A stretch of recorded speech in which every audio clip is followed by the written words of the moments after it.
तुमच्या शहराचा नगरसेवक आणि शहराचा महापौर यांना दरमहा पगार किती मिळतो माहीत आहे का?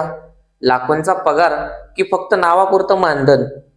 चला आपण आज या व्हिडिओमध्ये जाणून घेऊया. राजकारण म्हणजे सत्ता नाही मित्रांनो, ती एक जबाबदारी आहे. पण त्या जबाबदारीसाठी सरकार नेमकं किती पैसे देतं? सर्वात आधी नगरसेवक. बहुतेक महानगरपालिकांमध्ये नगरसेवकांना पगार नसतो, तर त्यांना दिलं जातं दरमहा मानधन.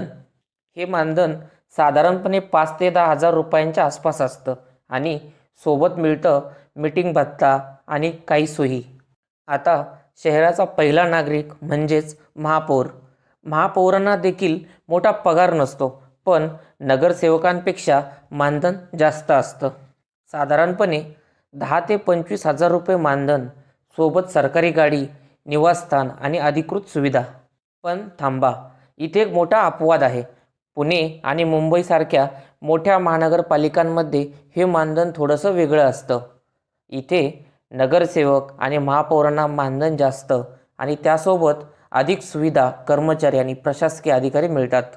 म्हणजेच मित्रांनो, राजकारणात येऊन कोणी लगेच श्रीमंत होत नाही. खरी कमाई होते ती कामातून की ओळखीतून, हा प्रश्न मात्र लोक विचारत असतात. तुमचं मत काय आहे? नगरसेवक आणि महापौर यांचं मानधन वाढायला हवं का? कॉमेंटमध्ये मत नोंदवा आणि व्हिडिओ आवडला असेल तर लाईक करा आणि असेच रोखठोक व्हिडिओसाठी चॅनलला सबस्क्राईब करा. तोपर्यंत धन्यवाद.